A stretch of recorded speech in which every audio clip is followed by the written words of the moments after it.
Émission Sensation, le MAG. Bonjour et bienvenue à Sensation et TV78, c'est le MAG Zygomatique. Zygomatique, l'émission de l'innovation, du bien-être et de l'audace. Et nous allons recevoir aujourd'hui et promouvoir le sport paralympique. C'est l'objectif du programme La Relève. Et nous allons découvrir Camille Geoffrin qui va nous parler donc du sport paralympique. Je vais y arriver. Adrien Poujouli est avec toi, Thomas. Oui. Et nous allons parler des protéines. C'est ça. C'est bon, les protéines ? Oui, c'est bon. On en trouve partout. Partout, dans tous le matin, le midi, le soir. Midi, Et c'est important pour le sport, puisque du coup, Adrien est ton coach sportif du moment. Donc, du coup, ça permet d'avoir une meilleure alimentation et surtout une prise de poids intéressante pour tes petits muscles. Tes muscles, voilà, c'est ça. Parce que c'est le but du jeu aussi. Ça grandit tes muscles. Oui, exactement, ils grandissent aussi. Et on va parler donc tout de suite d'une rencontre inspirante avec Emmanuel Icard. Vous êtes de Scale One Portal, nom très futuriste, pour une entreprise qui est très innovante puisque vous êtes cofondateur et président de cette entreprise. Et cette entreprise est assez particulière puisque vous êtes à la fois dans du champ de l'innovation et depuis peu sur la santé. Alors, au niveau de l'innovation, comment ça se passe ? Alors, Scale One Portal, déjà, historiquement, on est vraiment des spécialistes des usages des technologies immersives pour nos clients. On a des clients dans l'industrie, on a des clients dans l'énergie, on a des clients en fait qui font appel à nous essentiellement pour les accompagner dans la R&D, de tester des usages marketing, des usages de recherche même, d'ergonomie. Et c'est vrai que nous, on baigne là-dedans depuis 2014, clairement. Pour accompagner ses clients dans ces usages et les aider à appréhender finalement des nouvelles technologies qui arrivent, qui peuvent avoir un intérêt métier pour ses clients, mais que justement on les aide à affiner et à avancer dans ces domaines. Alors des intérêts métiers, ça peut être par exemple se dire, tiens, je vais avoir une nouvelle conception des choses et pour modéliser les choses, je vais donc mettre des lunettes 3D, c'est ça ? Et pouvoir arriver à conceptualiser un espace pour pouvoir mieux appréhender la manière dont ça va être. Concrètement, c'est quoi ? C'est un exemple que vous avez cité. Effectivement, à partir du moment où on a une maquette numérique, les industries sont assez tôt orientées vers concevoir au numérique. Un véhicule, aujourd'hui, il est d'abord conçu en maquette numérique. Et si on sait utiliser des technologies qui nous permettent de nous mettre dedans, dans le véhicule, tester des ergonomies, tester est-ce qu'on est mieux que dans un autre véhicule, est-ce qu'on voit bien les passants qui traversent devant nous. Voilà, si on peut le faire en numérique, en utilisant le corps humain réellement, parce que ces technologies immersives finalement font intervenir certes la technologie pure, mais aussi les facteurs humains. Ma perception que j'ai moi dans le monde réel, je dois la retrouver dans le monde virtuel. Et donc, on utilise ces technos, donc effectivement c'est un des cas d'utilisation, j'ai une maquette qui existe, je vais mettre un casque pour éventuellement la travailler. Il est vrai qu'aujourd'hui on constate que travailler une maquette numérique sur un écran 2D, il y a des choses qu'on loupe et qui sautent aux yeux quand on les voit en relief. Donc voilà, certains métiers utilisent ça, on est vraiment sur diverses technologies, on va utiliser des casques, on va aussi utiliser, et ça c'est aussi un de nos cœurs de métier historique, des salles immersives à projection. Qu'est-ce que c'est une salle immersion Alors, concrètement, vous imaginez une pièce qui peut faire 3 mètres sur 3 et vous allez projeter des contenus en 3D sur tous les murs. D'accord. De manière synchronisée, de manière jointive, avec des algorithmes spécifiques qui font qu'en fait, l'utilisateur, au lieu de porter un masque et être isolé dans le masque, il va porter une paire de lunettes 3D. Il peut la partager avec d'autres utilisateurs, il voit toujours son corps en même temps. Et en fait, on va reproduire sur les murs ce qu'on verrait dans un casque, où finalement le casque, c'est un écran devant les yeux, avec une image pour l'œil gauche, une image pour l'œil droit. Là, on fait la même chose, mais en le projetant sur les murs. Ce qui fait que du coup, votre corps interagit dans la salle ? Alors, le corps est capté, la tête, les mains. D'accord. On a toujours un point de vue qui est cohérent quand même par rapport à un utilisateur spécifique, qui peut changer en temps réel. Mais l'avantage, c'est qu'on n'est pas isolé du monde extérieur. Et on peut partager cette expérience. C'est beaucoup utilisé dans le décisionnel, dans l'industrie en particulier. Mais finalement, c'est aussi une technologie qui est très abordable, très accessible. On a quand même un taux de rejet, globalement, des casques de réalité virtuelle, les personnes qui ont des corrections optiques, les personnes qui ont des troubles un petit peu d'équilibre. Enfin, on a à peu près entre 30 et 40% de personnes qui, aujourd'hui, ne se sentent pas bien dans un casque de réalité virtuelle. Bien sûr, c'est pas facile à le porter. Et ça permet de régler. Oui. Ces problématiques-là ne sont pas que liées à la technologie. Ce n'est pas qu'un problème juste du casque en lui-même, c'est aussi l'expérience qu'on propose à l'utilisateur. il est vrai qu'à partir du moment où on commence à générer des conflits entre ce que voit l'utilisateur et ce qu'il devrait ressentir dans son corps, typiquement quand on est en déplacement, si on simule un déplacement en réalité virtuelle, c'est là qu'on peut introduire des cinétoses et des choses qui rendent malade. Donc nous, on aide aussi nos clients sur tous ces sujets. On travaille vraiment sur l'intégration dans le processus, en intégrant les facteurs humains et la technologie, pour arriver à quelque chose qui est vraiment pertinent pour les métiers. Alors, fort de tout cela, vous avez donc créé des solutions métiers pour les entreprises. Oui. Et puis, depuis peu, il y a un bébé à ScaleOne Portal, puisque vous êtes venu avec une veste Mover. Et donc, en vrai, vous êtes en train de vous dire, tiens, peut-être que les citoyens ont besoin de mes solutions. Et donc, du coup, vous êtes en train donc d'aller vers le champ de la santé. Alors, ça s'est fait un petit peu par hasard. Il est vrai que c'est des technologies qui, de toute façon, nativement, génère ce qu'on appelait ce conflit visio-vestibulaire. Donc, on est sur quelque chose qui déjà travaille. Il y a un problème entre la perception et la réalité. Et donc, on a travaillé ça et on a rencontré fait du hasard, des orthoptistes qui sont venus nous voir, qui ont vu nos technologies, plutôt même on les utilisait à l'époque sur du jeu. Et ils nous ont dit, on a vraiment des idées incroyables vis-à-vis du potentiel de cet outil. Ouais. Et c'est là qu'on s'est dit, on va essayer, on va développer quelque chose. On a un petit peu de fonds, on a le crédit impôt recherche aussi qui nous a beaucoup aidé sur ce sujet. Et on s'est lancé à développer, à prototyper des choses. Et puis de fil en aiguille, on a travaillé avec l'orthoptiste, on a commencé à équiper son cabinet donc d'une technologie comme celle dont je vous parlais. Donc vraiment, on projette sur 3 mètres dans son cabinet un contenu qu'on a créé avec elle en particulier. Et puis avec le temps, on teste et on n'entend que des belles histoires, on n'entend que des résultats même qui nous font même un peu... On se dit, Charlotte, elle est adorable, on l'adore, mais elle est hyper enjouée, et puis finalement, elle a des résultats de type des gamins qui étaient bloqués en lecture et qui réattaquent la lecture et redeviennent lecteurs, ils vont même jusqu'à gagner des rallyes lecture au collège. Mais donc là, c'est des solutions de santé publique, à la fois pour des personnes qui sont donc en besoin au niveau de l'orthopsie, et puis on va avoir donc des problématiques de TSA, notamment donc liées à l'autisme ou des choses comme ça, où on va pouvoir donc développer ce champ-là. Oui. Donc du coup, vous avez un peu imaginé d'autres solutions pour ScaleOne Portal, de manière à pouvoir répondre à des besoins donc de santé publique. C'était important pour vous donc d'aller vers le citoyen également ? Alors, c'était important surtout de donner un sens.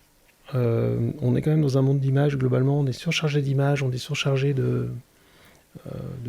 problématiques, je dirais même vis-à-vis de l'enfance. Moi, je le vois, on est parents, on voit ce qui se passe avec les écrans, avec les effets que ça peut avoir. C'est ça, oui. Les charges de dopamine qui peuvent arriver. Finalement, on est en train de créer des enfants qui ont beaucoup de problèmes, et en parallèle, les écoles explose en fait en termes de nombre de cas. C'est d'ailleurs pour ça que le gouvernement a annoncé un plan sur le TND pour faire du diagnostic de troubles de neurodéveloppement parce que ça explose. Et donc on s'est dit, nous on est super bons en techno, on travaille avec des orthoptistes qui sont vraiment très très bons et on se dit faut qu'on avance. On arrive à soigner aujourd'hui un mover sur un orthoptiste, ramène à la vie normale des enfants qui redécouvrent la lecture, qui redécouvrent une mise en situation dans la vie commune, notamment dans le cas des autismes. Et voilà, il faut qu'on accélère, qu'on avance. Et c'est ce qu'on fait avec Mover. Et donc, on est très fiers de travailler, de participer justement à aider les gens en utilisant ces technologies-là. Emmanuel Micard, merci beaucoup en tout cas de nous avoir présenté donc tout cela. Est-ce qu'on peut donner le site internet de ScaleOne Portal ? Oui, donc c'est Scale, S-C-A-L-E, le chiffre 1, portal, comme portail en anglais, .com. Et vous pourrez voir un petit peu ce qu'on fait. Et n'hésitez pas justement à nous solliciter si vous avez des questions sur ces problématiques. Merci beaucoup. Merci. On va rejoindre Mathis Godefroy qui est parti voir Camille Geoffrin qui a 24 ans et qui a participé au programme La Relève pour promouvoir le sport paralympique.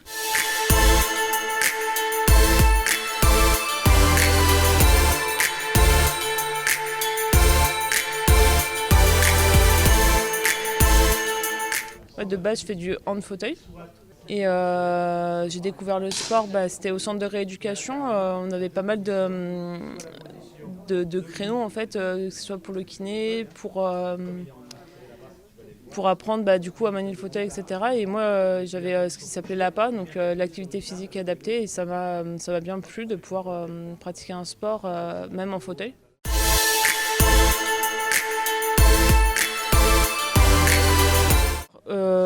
Pour débuter le sport, en général, un sport qui peut nous plaire, il faut trouver un club qui soit déjà près de chez soi. Et ça, c'est pas encore sur certaines villes assez développé. Donc j'ai pas forcément eu le choix de la discipline. Le hand, c'est ce qui me paraissait le plus intéressant par rapport aux horaires, par rapport aussi à ce que je recherchais, un sport collectif avec une bonne dynamique. Mais le sport au départ que je voulais vraiment poursuivre, c'était le basket, et ça, il n'y avait pas sur Perpignan. Pour s'équiper, pour un bon fauteuil, il faut compter 4 000, 5 000 euros minimum. Et un fauteuil est souvent dédié à une pratique. Il y a un fauteuil, par exemple, pour le tennis, qui ne sera pas adapté à la pratique du hand, ni adapté à la pratique du basket. Et de la même manière, pour faire du vélo, aujourd'hui, on est sur 7 500 euros, début de gamme. C'est pas 2024 comme objectif, ce sera plus 2028 Los Angeles. Ça, c'est vraiment mon objectif final. Après, si je participe à la relève aujourd'hui, c'est pour me permettre vraiment d'avoir tout ce que je recherche, le sport qui me correspond le mieux, avec l'encadrement, avec un volume d'entraînement qui va augmenter, et du coup me créer aussi les compétences nécessaires pour atteindre mon objectif. Aujourd'hui, c'est pas possible sans entraînement, en voulant toute seule aller d'un point A à un point B comme ça.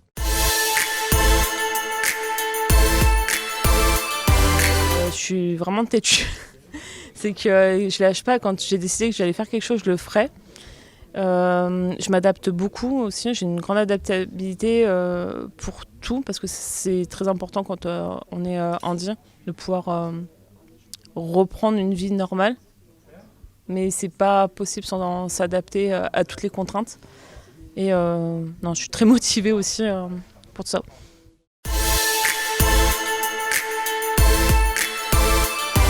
C'est pas derrière tout ce qu'on a vécu après un accident dans la vie, dans tout, que en fait ça s'arrête là. Faut savoir aller chercher les nouvelles opportunités. Et je pense que ça peut ouvrir pas mal de portes, de sortir de sa zone de confort et d'aller chercher le meilleur, même après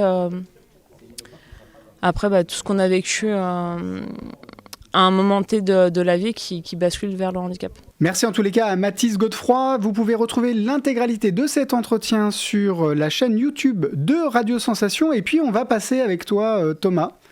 Tu es allé voir Adrien, ton coach, Adrien Poujouli, qui est coach sportif expert en nutrition, et tu as parlé de nutrition, ou plus particulièrement des protéines. C'est ça, des protéines. C'était bien.